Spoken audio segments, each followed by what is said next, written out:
Maka kemudian surat selanjutnya adalah Al-Muzammil ayat 10. Saya bacakan. Jadi ini masih dalam koridor perjuangan awal Rasulullah mengajak para sahabat-sahabat terdekat yang kemudian beriman sampai 3 tahun itu 45 orang. Antara 40 sampai 45 orang. Yang kemarin kita sudah sebutkan, mulai dari Siti Khadijah, istri tercintanya, lalu kemudian sahabat dekatnya Abu Bakar As-Siddiq, lalu kemudian sepupunya Sayyidina Ali karramallahu wajhah, lalu kemudian khadamnya Khadijah, istri Rasul SAW yang kemudian masuk Islam. 4 orang ini lalu kemudian Abu Bakar mengajak sahabat-sahabatnya, diantaranya Utsman bin Affan dan seterusnya yang telah kita jelaskan. Ini dalam waktu tenggang 3 tahun. Itu dapat sekitar orang-orang Quraisy itu sekitar 40 sampai 45 orang. Nah, dalam perjalanan dakwahnya Rasulullah SAW, walaupun secara sembunyi-sembunyi, orang-orang Quraisy sudah mulai mendengar tentang ada seorang atau Rasulullah SAW, atau mereka menyebutnya Muhammad, itu telah kasak kusuk untuk menghancurkan berhala dengan mengajak kepada agama satu Tuhannya, yakni kemudian nanti belakangan disebut dengan agama Islam. Nah, walaupun berdakwah secara perlahan, mulai Rasulullah SAW dan sahabat-sahabatnya menerima perlakuan-perlakuan yang tidak enak dalam mengajak orang-orang Quraisy ke agama tauhid, yakni Islam. Walaupun awal-awalnya tidak pernah Rasulullah SAW atau menyebut agama ini Islam, Rasulullah SAW mengajak saja orang untuk bertauhid. Maka kesulitan-kesulitan yang dihadapi oleh Rasul dalam dakwah-dakwah awal, maka kemudian Allah menurunkan kembali surat Al-Muzammil untuk merespon ini. Saya bacakan ayat 10. Bismillahirrahmanirrahim. Wasbir, dan sabarlah engkau Muhammad, alama atas barang yang yaquluna, mereka orang-orang Quraisy berkata. Jadi Allah telah memberikan akhlak, mengingatkan kepada Rasulullah SAW tentang sabar, tentang apa saja yang telah mereka katakan. Nabi Muhammad kemasukan jin, kemudian disebut majnun. Nabi Muhammad orang-orang yang tidak mau menjaga agama nenek moyang mereka dan seterusnya. Itu baru ucapan-ucapan. Begitu juga sahabat-sahabat sudah mulai menerima intimidasi secara jelas, secara secara fakta. Ya, ini ada yang disakiti dan seterusnya. Bahkan ada beberapa riwayat, bagian sahabat ada yang ketika sholat kemudian ditinjak kakinya, ditinjak palanya dan seterusnya. Lalu kemudian kata Allah, wahjur, maka jauhilah olehmu Muhammad. Jauh ini artinya bukan tidak diajak dakwah, tapi jangan berkumpul bersama mereka. Kalaupun kau menjauhi mereka, itu caranya hajron jamila. Harus menyingkir, menjauhi mereka dengan cara yang baik. Ini dakwah Rasulullah SAW. Maka ketika kita melihat keadaan sekarang, cara orang berdakwah dengan cara mencaci dan seterusnya, ini sebetulnya sudah lepas dari akar dakwahnya baginda Rasulullah SAW.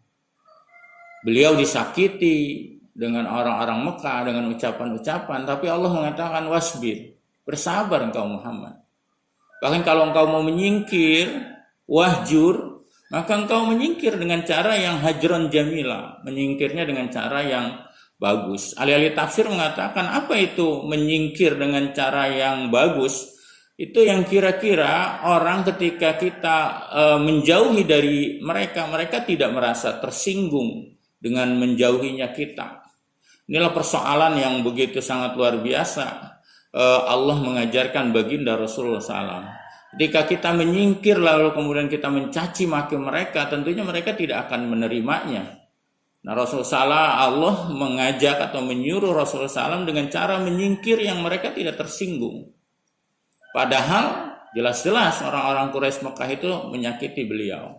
Ini poin dari ayat yang pertama, yaitu ayat 10. Kelanjutan dari surat Al-Muzammil. Ayat ke-11. Wadar, dan tinggalkan olehmu Muhammad ni untuk aku. Wal mukadzibina, dan orang-orang yang mendustakan. Ulin nikmati atau ulin nakmati, orang-orang yang mempunyai nikmat, yang telah diberi anugerah nikmat, yakni pembesar-pembesar Quraisy. Engkau jangan terlalu pusing Muhammad dengan penolakan mereka. Biarkan dia, nanti urusan aku. Ini juga konsepsi dakwah bagi orang-orang yang berjalan dalam perjalanan agama, perjalanan para nabi, perjalanan para alim ulama. Kita mengajak dengan sungguh-sungguh, penerimaan mereka apapun itu jangan membuat kita berubah bersikap. Menjadi kita keras, menjadi kita kasar. Ini tidak diajarkan oleh Allah. Kalau kita melihat historiografi bagaimana ayat-ayat Quran turun.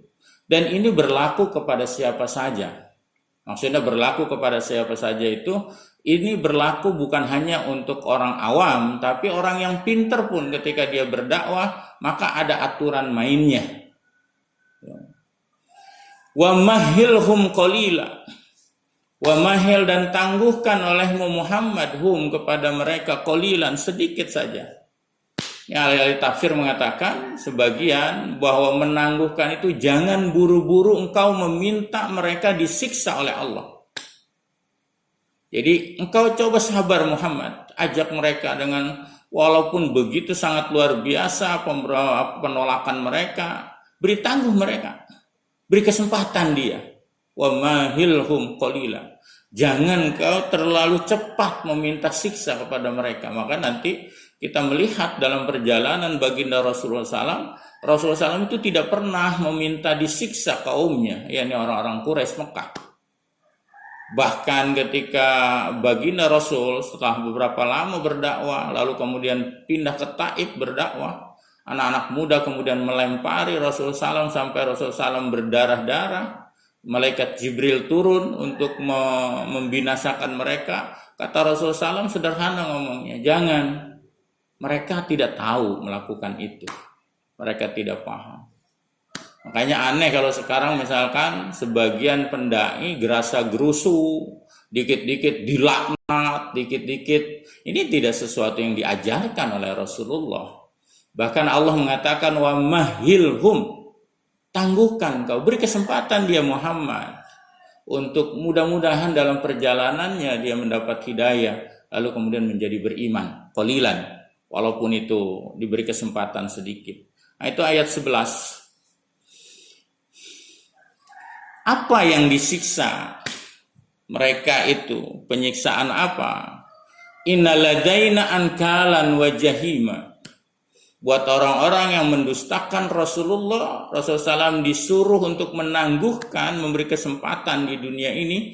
Jangan terburu-buru meminta mereka disiksa, karena Allah kelak di akhirat telah mempersiapkan siksaan-siksaan buat orang-orang yang mendustakannya. Jadi kalau di dunia tetaplah engkau sabar, ajak dengan istiqomah mereka menyembah Allah, beriman kepada Allah. Jangan terburu-buru untuk memintakan siksa kepada mereka walaupun mereka menolak ajaran agama ini. Karena innaladaina, kata Allah, sesungguhnya di sisi kami, kata Allah, kelak di akhirat ada ankalan wajahima. Ada ankalan itu belenggu-belenggu, wajahima, dan neraka jahim, yakni neraka yang apinya menyala tidak pernah berhenti. Jahim namanya. Jadi sudah mulai lagi orang-orang Mekah dengan ayat ini. Kemudian Rasulullah SAW membacakan kepada para sahabat dalam membina mental tentang percaya hari akhir, bahwa walaupun di dunia ini mereka mendustakan, kita disuruh bersabar, lalu kemudian kita memberikan waktu untuk mereka mudah-mudahan dapat hidayah. Karena kalau mereka menolak, maka Allah telah menyiapkan kelak di akhirat dengan beberapa siksaan, diantaranya adalah ankalan, belenggu-belenggu. Kepada para sahabat selalu diberi pemahaman tentang keimanan hari akhirat. Buat orang-orang yang mendustakan, Allah telah mengancam mereka. Wajahiman, dan Allah telah menyiapkan mereka api yang menyala-menyala. Lalu kemudian nanti di akhirat juga buat orang-orang yang mendustakan dakwahnya baginda Rasulullah SAW. Wa ta'aman, dan kami, kata Allah, di sisi kami itu ta'aman, ada makanan yang dugusotin, makanan yang menyumbat kerongkongan mereka. Jadi ada makanan di neraka itu, tapi kemudian ketika dimakan menyumbat kerongkongannya. Minum bukan semakin hilang hausnya, tapi semakin haus, semakin minum semakin haus. Dan nanti kami telah menyiapkan buat mereka adzaban aliman, adab yang sangat pedih sekali. Jadi Bapak-bapak sekalian, para jamaah sekalian, kita belajar historiografi Al-Quran, kita akan menangkap ruh orang beragama, ruh berdakwah itu apa. Jadi kalau kita lihat sampai 3 tahun ini, selalu saja Rasulullah SAW yang paling poin-poin adalah sikap, akhlak. Akhlak, bagaimana caranya akhlak itu menarik orang-orang yang diajak dakwah. Jadi kalau seorang dai akhlaknya sudah tidak menarik, bagaimana kemudian dia bisa menarik untuk berdakwah, untuk menarik orang masuk Islam, dan seterusnya. Bagaimana mungkin orang-orang non-muslim tertarik dengan Islam kalau dakwahnya yang terdengar hanya caci maki? Bagaimana mungkin kemudian mereka mau masuk Islam? Karena itu sudah tercabut dari cara dakwahnya baginda Rasulullah SAW. Ini 3 tahun, bukan waktu sebentar. Dan ini menjadi bekal bagi Rasulullah SAW untuk perjuangan selanjutnya. Makanya saking sangat luar biasa akhlak atas tarbiyah diajarkan oleh Allah, maka kemudian Allah memuji baginda Rasulullah SAW, wa innaka lahulukun adim, kau Muhammad sesungguhnya orang yang paling punya akhlak yang sangat mulia. Kita barangkali ini yang paling penting dalam beragama yang kita mencontoh, bukan hanya seremonial, bukan hanya jenggot gitu, bukan hanya pakaian gamis, tetapi bagaimana kita memasukkan akhlak ini menjadi nilai agama. Bagaimana agama ini merubah akhlak kita. Yang tadinya kita kikir menjadi dermawan, yang tadinya kita tukang ngomen, dengki sama orang, menjadi orang yang qanaah, ikhlas. Itulah muatan agama. Jangan kemudian kita masuk ke agama ini menjadi orang yang hijrah, yang tadinya awalnya dengki, semakin dengki terhadap orang lain.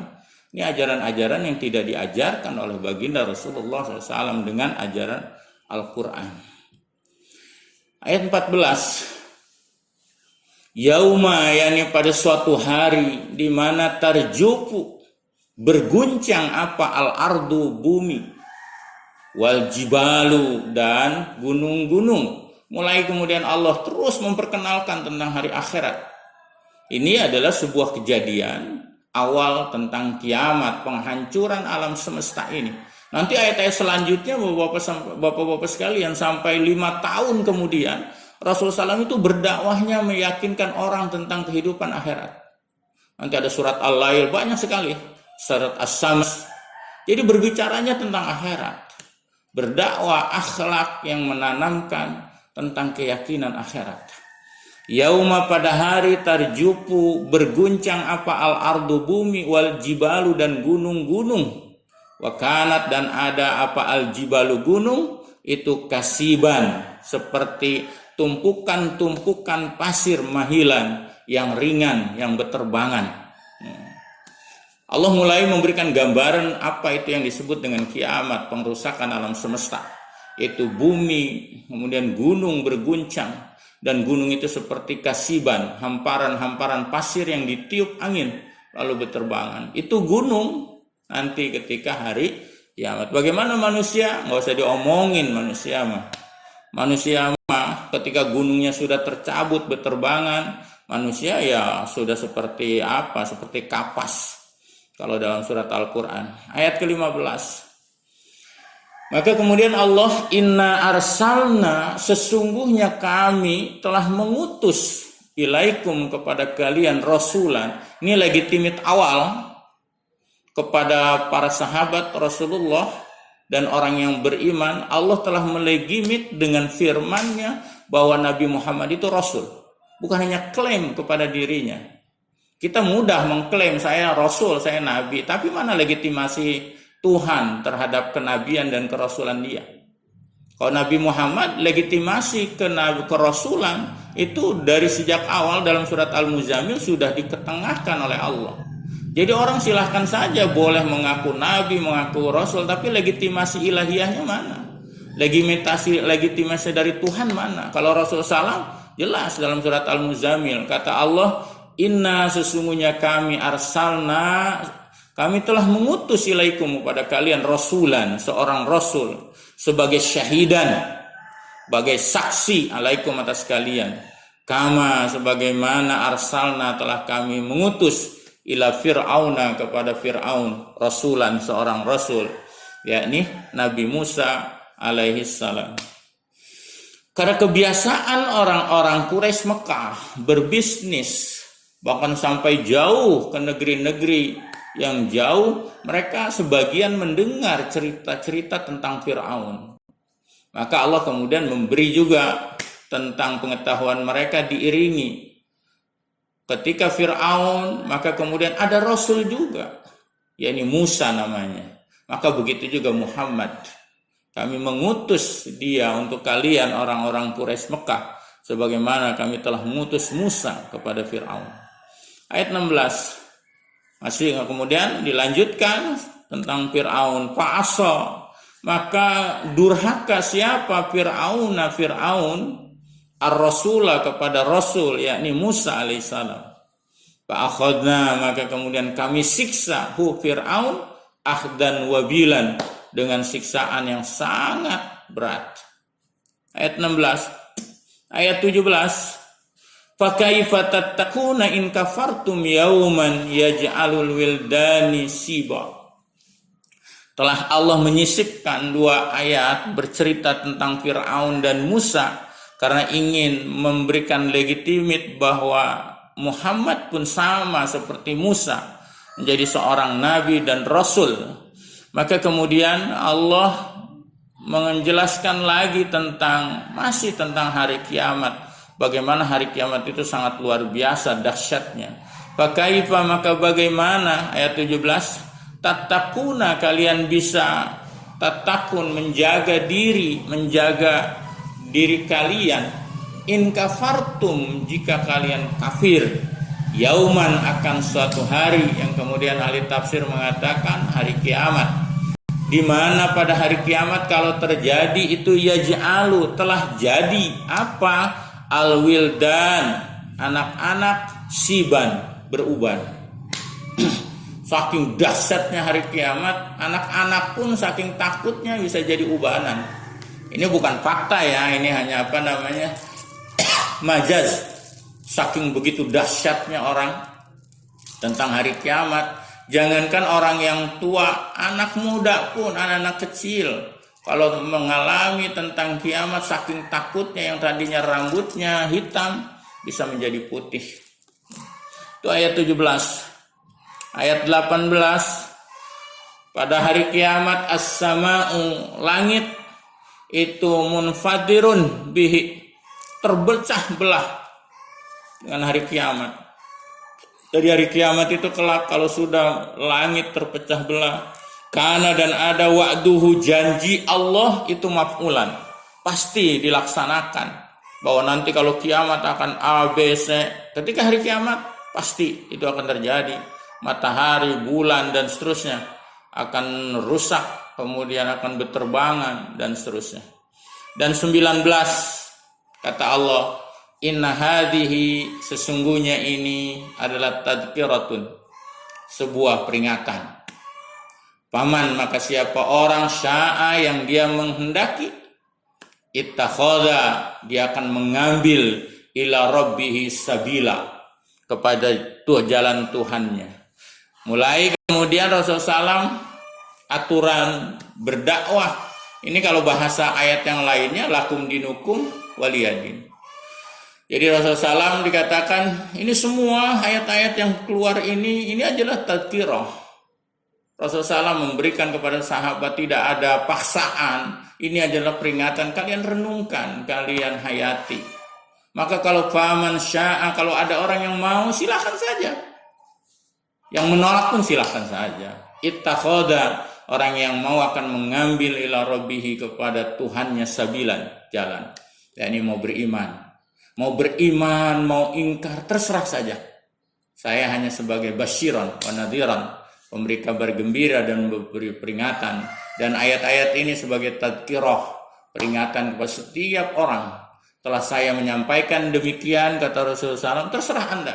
Kalau Anda mau mengambil jalan Tuhan, silahkan untuk beriman. Kalaupun tidak, silahkan. Itu selesai itu, sampai tema ayat dari 10 sampai 19, yakni tentang beberapa beberapa bekal Rasulullah di dalam berdakwah. Maka kita menginjak satu ayat dengan tema yang satu, yakni bagaimana orang-orang beriman. Kata Allah begini, ini menjadi penutup surat Al-Mujammil. Inna rabbaka, sesungguhnya Tuhanmu, ya'lamu, dia mengetahui, annaka, bahwasanya engkau Muhammad, takumu, engkau berdiri, adna min sulusayil lail. Makanya kita berbicara tentang sholat, ini adalah sholat malam, yaitu baru kewajiban sholat malam. Nanti setelah sholat malam bertahap sholat 2 waktu, yakni sholat pagi dan sholat sore, belum 5 waktu. 5 waktu itu nanti setelah 10 tahun Rasulullah SAW berdakwah di Mekah, di mana ada sebuah kejadian yang membuat Rasul sedih. Lalu kemudian Rasul diajak ke Sidratul Muntaha dengan istilah Isra Mi'raj. Barulah kemudian sholat itu menjadi sholat 5 waktu. Jadi hampir 11 tahun Rasulullah SAW berdakwah. Pertama adalah sholatnya adalah bangun malam. Lalu kemudian setelah bangun beberapa bulan itu diajarkan cara berwudu, diajarkan cara sholat, menjadilah kewajiban sholat. Lalu setelah itu setahun, 2 tahun, lalu kemudian 3 tahun, lalu kemudian dikewajibkan lagi sholat 2 waktu, yakni pagi dan sore. Maka kemudian Allah tahu bahwasanya engkau Muhammad berdiri pada sepertiga malam, sulusayil lail, 2/3 malam, wa nisfahu, atau setengahnya, wa sulusahu, dan 2/3 malamnya. Bahkan bukan hanya engkau Muhammad, wa ta'ifatun, begitu juga segolongan, minalladzina, dari orang-orang yang ma'aka, bersamamu. Sahabat sudah mulai ikut tersolat Rasulullah, tapi malam. Ya, ini sepekala ini masih dakwah sembunyi-sembunyi. Sekitar kira-kira ya sekitar sampai setahun lah mereka sholat masih sembunyi-sembunyi. Nanti ketika kemudian datang kewajiban sholat 2 waktu, mulai orang-orang Quraisy melihat ada yang sholat pagi, ada yang sholat sore. Wallahu, dan Allah itu yuqadirul laila wan nahar, dialah Allah yang telah menetapkan malam dan siang. Alima, dia Allah mengetahui, alla tuhsuhu fataba alaikum. Maka kemudian dan dia Allah mengetahui, alla tuhsuhu, seseorang di antara kalian itu ada yang terasa berat, fataba alaikum, maka Allah akan menerima taubat atas kalian. Faqra'u, maka nanti ketika sholat, faqra'u, bacalah oleh kalian, ma, akan barang yang tayassar, dia mudah, minal Quran, dari Quran. Ini awal-awal sholat ada baca suratnya apa? Sudah Al-Fatihah nih ya. Sudah ada baca Fatihah, lalu kemudian kalau baca suratnya yang gampang-gampang saja, yaitu Iqra yang sudah turun. Yang belum turun mah mereka tidak tahu. Jadi salat awal ya dengan Iqra, Al-Alaq, Al-Muzammil, beberapa ayat dan seterusnya. Wa alima, dan dia Allah mengetahui, an, bahwa sayakunu, ada minkum, dari kalian, mardo, ada yang sakit, wa akharuna, dan yang lainnya ada yang dribuna fil ardi, ada yang bepergian di permukaan bumi. Untuk apa? yabtaguna min fadlillah, mencari karunia Allah. Bahkan wa akharuna, dan yang lain ada yang yuqatiluna fisabilillah, mereka berperang di jalan Allah. Maka oleh karena itu faqra'u, baca oleh kalian ma akan barang yang tayassara, dia mudah dari Quran. Lalu kemudian kata Allah wa aqimus shalah, dirikan oleh kalian salat. Wa atu, dan tunaikan oleh kalian az-zakat, zakat. Wa aqridu, dan hutangkan oleh kalian Allah qardon, dengan hutang hasanan yang baik. Ini adalah dorongan untuk orang bersedekah. Kenapa orang bersedekah dibahasakan oleh Al-Qur'an meminjamkan atau menghutangkan? Karena Allah dengan alam semesta ini seluruhnya kehidupannya ditanggung oleh Allah Subhanahu wa taala. Jadi ke semua orang-orang yang menderita, orang-orang yang susah, semuanya sebetulnya ditanggung oleh Allah Subhanahu wa taala. Maka ketika ada orang yang menolong orang sahabatnya yang menderita, maka seolah-olah bahasanya Allah ngomong kepada orang yang punya itu, tolong bantu dia, pinjemin dia. Aku minjem untuk membantu orang itu. Maka Allah bahasa ayatnya meminjamkan. Orang di alam dunia itu mestinya itu semua hidupnya dalam kesenangan, kebahagiaan. Tiba-tiba ada orang yang menderita, maka itu Allah seolah-olah ngomong kepada orang yang punya kelebihan harta, tolong pinjami aku akan menolong orang yang kesusahan. Maka sering bahasa Al-Quran bersedekah itu disebutnya meminjamkan kepada Allah. Wa ma tuqaddimu li anfusikum,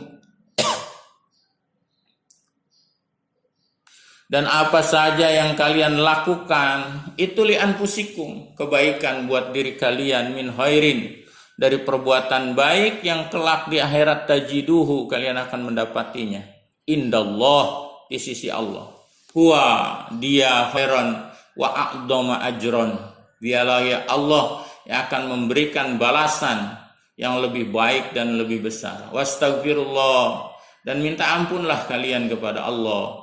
Innallaha ghafurur rahim, sesungguhnya Allah Maha Ghafur, Maha Pengampun, Rahim, lagi Maha Penyayang. Ini sampai surat Al-Mujammil.